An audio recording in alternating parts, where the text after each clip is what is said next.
Hi everybody, Andy here. The global melting pot, don't run away just yet. The idea for this video came from a TV programme over here in the UK I saw about a week ago actually. And what they did, they took I think it was a handful of what people thought were English people. They thought they were English, through and through, and they could prove it. So what they did, they took DNA samples from just sort of ordinary mouth swabs as you do, and analysed them, and the results were very surprising to say the least. There was some of the people on there they weren't racist, but you could tell by some of their comments that they were going down that road ever so slightly, and but some of their the results that they got actually changed their minds quite dramatically actually. And because what they do is they take the DNA sample and analyse it, as I said, and they can split it up into different areas of the world as to where you come from. Obviously from European, Asian, African, Native American was another one, and probably South American as well, I can't remember.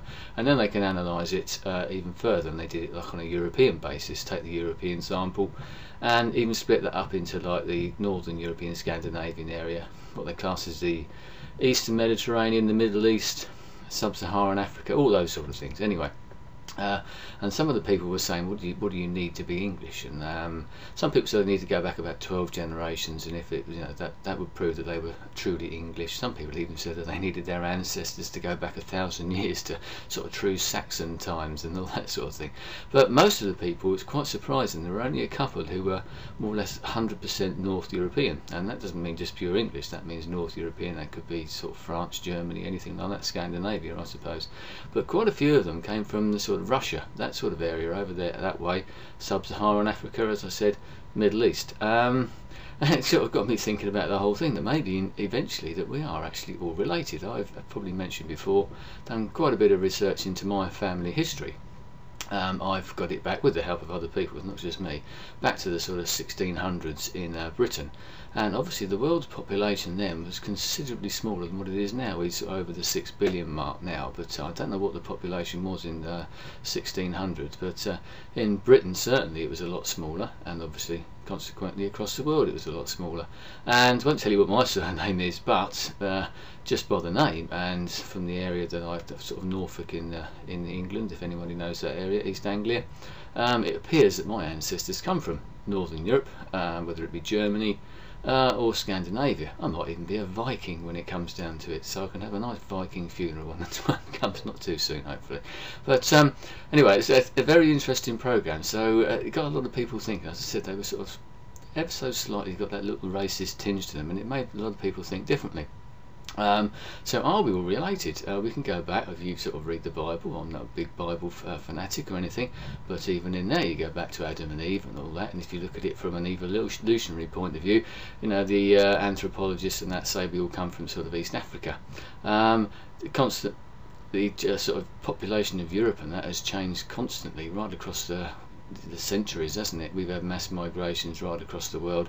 I suppose the only places that I can think of, and I'm sure someone can correct me on this, that haven't had that type of thing are places like America, where you've had Native Americans until the influx of the British, the Spanish and everybody else, and even possibly in Australia where you had the Aboriginal people. And I suppose USA and Australia now are sort of small examples of what the global melting pot is. All the migrations that have come into America or Australia, whether they be from South America, whether they be from Europe, whether they be from Israel or wherever it might be, Africa, obviously with the slave trade and that sort of thing, everybody goes back. But what they found out in one of the programs, another article I read about it, that for Britain itself, that if you go back far enough, that we are actually all on average sixth cousins. So all British people are sixth cousins related to each other, and that doesn't go back that far.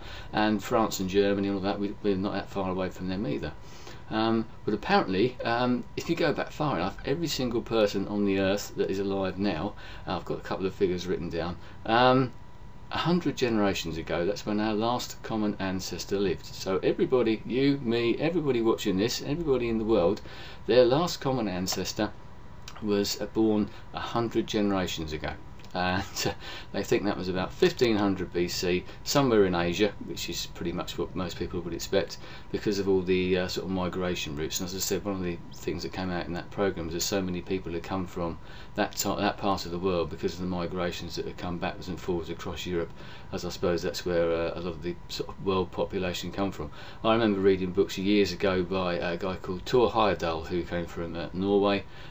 People might remember him in his rafts. He used to sort of sail across the Atlantic or the Pacific, and his whole reason for doing that was studying the possible migration routes of sort of Pacific Indians or whatever, and I know that's why he built his boats, to prove, or hopefully to prove, that that's how this could have happened, because people didn't know maybe how the native Indians got into America, or how the Aboriginal people, the Pacific Islanders, got where they did. So very interesting stuff. But another point on that is that although we're probably all related, as I said, go back 100 generations, and there we are, we've got a common ancestor. Obviously 100 generations ago the world was even smaller population than what it was in the 1600s I was talking about earlier. But another program on the TV the other day, although we might be commonly related, if we go back that far, we might also all be aliens.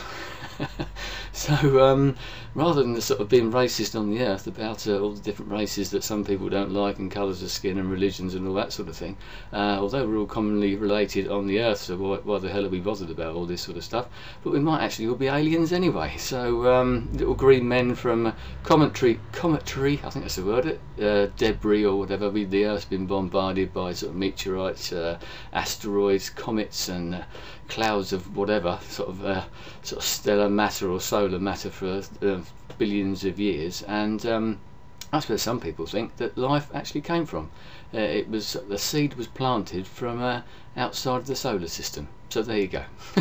So ultimately we're all related, but ultimately we could actually all be aliens. So for now I think it's a case of beam me up, Scotty.